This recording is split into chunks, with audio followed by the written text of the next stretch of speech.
astronauts, they have space. Argonauts have sea. There's the sea or the seas. There's probably some other sort of knots, and I don't know about. Octonauts. Octonauts is a really cute show. I think it's on Netflix. And they go underwater, so they have the sea as well. Underwater, not above water. Stucknauts, though, again, it's the inner world. And in particular, it's the inner world of themselves, of ourselves, of the individual. We are exploring our own individual world, our body. Yes, the inner world is absolutely impacted by external factors, whether they be the present or in the past, and they will be impacted by external factors in the future. Yes, I guarantee it.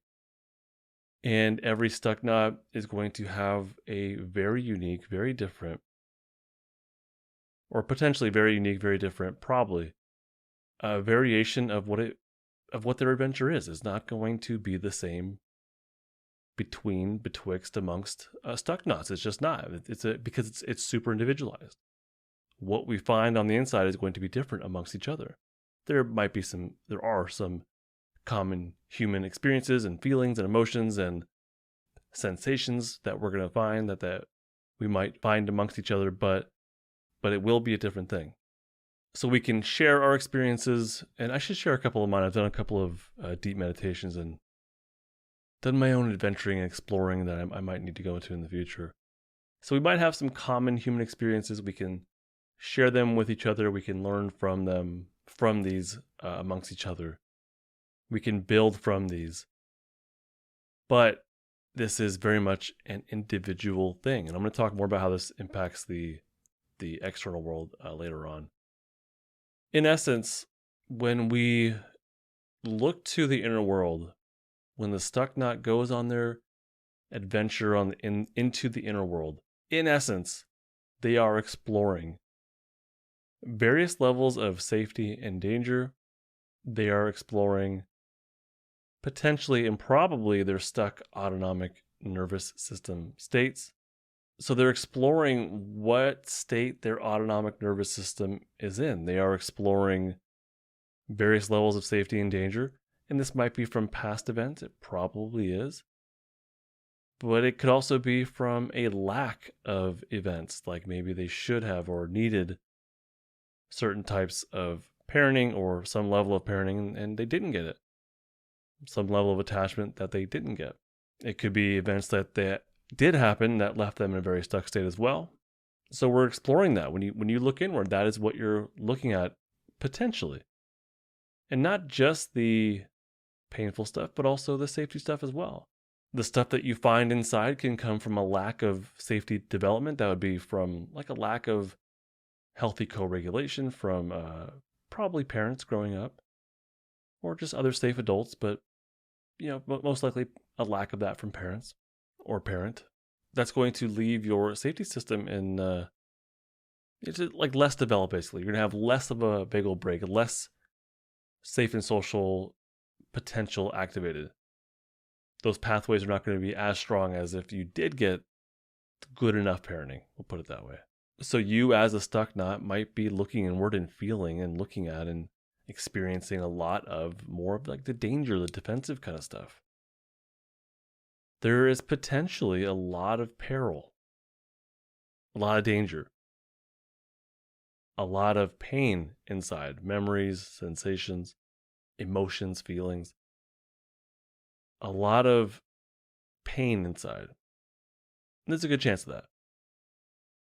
And all that stuff that you find, like if you did put on your Stucknaut helmet and you did journey inward to see what was in there, to go on your adventure and take notes on what you find and whatnot, you might find a lot of uncomfortable stuff.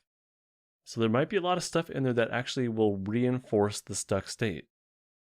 So when we go inward as Stucknauts, ideally we want to get unstuck. We want to explore and find the pleasurable and the painful. But we may not be ready for that, and might end up happening is that we reinforce our stuck defensive state. So we might look inward and find some stuck flight fight, stuck shutdown, stuck freeze. And if we're not ready for it, if we haven't properly prepared for the adventure, I'm going to talk about that more in a little bit. If we have not properly prepared for the adventure, and also next episode, I'm going to talk about the equipment of being a Stucknaut. Then when we find that danger, then it's going to end up reinforcing our stuck state potentially. If we're not ready for it, then that's going to result in us kind of going back into a flight, a fight, shutdown, or freeze. So those past things, those past feelings and sensations and emotions, those flashbacks to the past that might come up, the stuck autonomic states that we discover or get reacquainted with, if we're not ready for it, it may end up simply reinforcing the state, in essence, re-traumatizing yourself. So there could be a lot of peril, a lot of discomfort in there. Some of this we might know about. When you go on your adventure, you might know exactly what's in there or have an idea of what's in there. But there might be some stuff that you simply did not know about, could not, would not expect, and you discover. Maybe you discovered I didn't realize that was a big deal, but that's kind of laying around in there and obviously has an impact on me still. Or you might discover something that you had no idea was even there and things start popping in your mind. As you tap into and look at these stuck defensive states, as you start to explore and really feel that inner world and explore and have an adventure in that inner world, then some new stuff could come up. But I'm going to guess that it's probably stuff that you know is there and have been avoiding. And I don't blame you. This is not a judgment. This is not a blame. I think we all do that. We have stuff inside of us that we flat out do not want to deal with. And so we just kind of let it be there. But there's also a good chance that within you have some level of safety that you don't know about either. There might be some unknown safety. So in your adventuring, after you put on your Stucknaut helmet, after you go and look inward, there might be a level of safety and social engagement that you didn't know was there. You might feel some joy or calm or curiosity and you just don't expect that. So that might be there also. And that's, it's not just the painful stuff. Whatever you find, though, even including the pleasurable, the calm, the joy, the curiosity, even that stuff can bring some level of vulnerability and fear. It might be very uncomfortable. And so when you go off on your adventure, you got your helmet on, you go off on your adventure and you find some painful stuff maybe, but you're also kind of curious about what's there. And so feeling curious, feeling interested, and then tapping into that painful stuff, that might send you into this very vulnerable or uncomfortable place, and kind of reinforce what's going on. But simply being interested, being curious, and feeling maybe you're coming out of shutdown and into your flight fight state. Feeling that energy return might be freaky also, might be kind of uncomfortable. And so that might send you right back down the ladder as well. So we can find painful stuff, we can find pleasurable stuff, we can find memories. We could find memories that we knew were there, but we could also find memories that we did not know were there. There could be, I've been reading this book from Peter Levine. It's called Trauma and Memory. So far I'm loving it. I haven't finished it. I'll do a book review for you in a bit. But so far I'm loving it. I'll put a link in the description. I definitely recommend you buying it.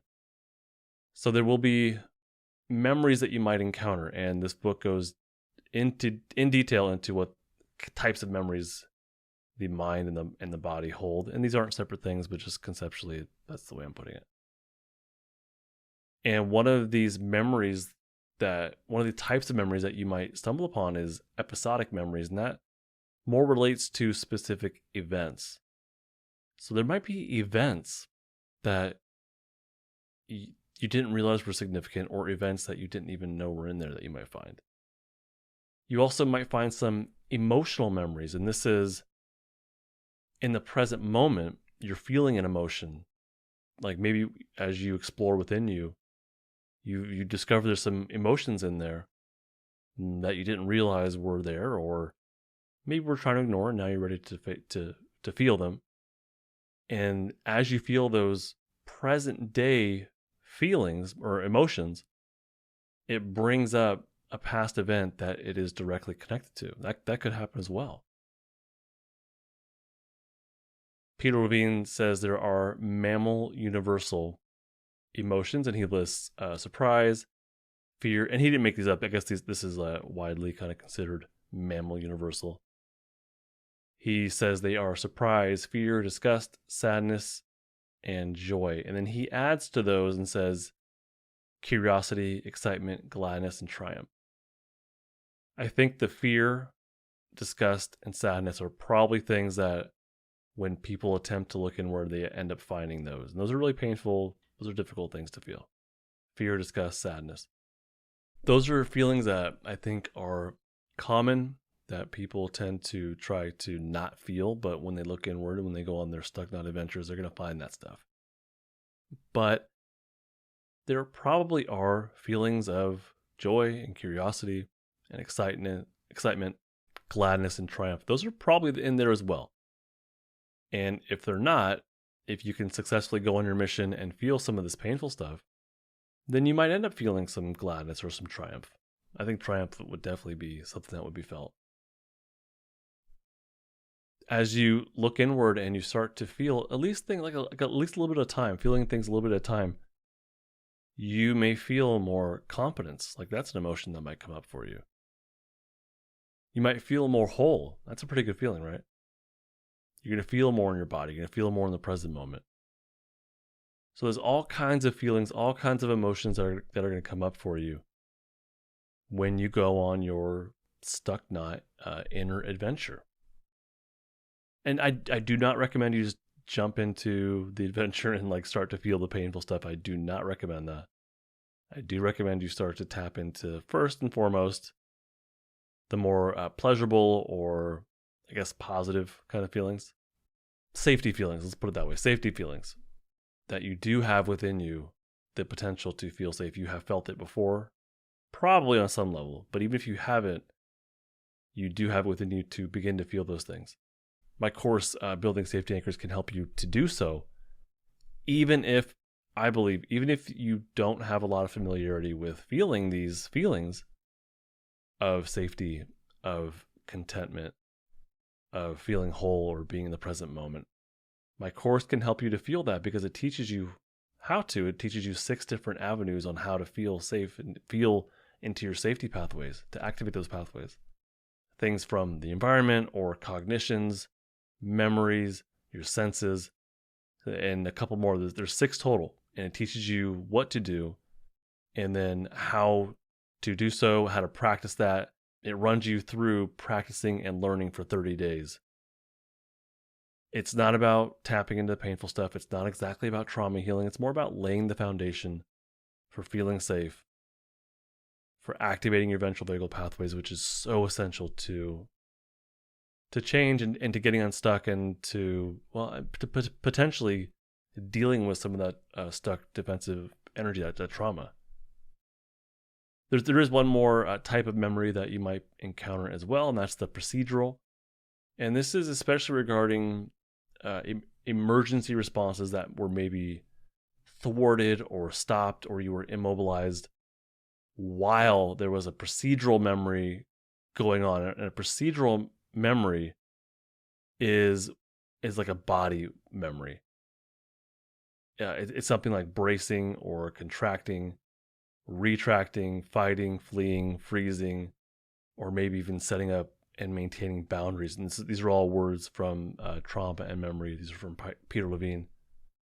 So the procedural memory is very much like this instinctual, body level kind of memory. And when it can't go through with, or it can't complete an impulse that it has to fight or to flee, when the procedural memory can't complete itself, or the body procedure can't complete itself, then that can get stuck within you. That sort of that action potential can get stuck within you. And so when you look inward, there's a really good chance that you might tap into some of that, and you might feel your body, going through those motions again in a very real way. Or at least the impulse is there to complete whatever it wasn't able to complete in the past. You also might find another type of procedural memory. It's called organismic. And this is where you as an organism have a very base level approach or avoid kind of impulse, attraction or repulsion. Again, this is Peter Levine from Trauma and Memory. It's just like things that feel right and that don't feel right. And again, with building safety anchors, this is a big part of it, is to listen to and to feel like, what do you feel pulled towards and what do you kind of feel repelled from?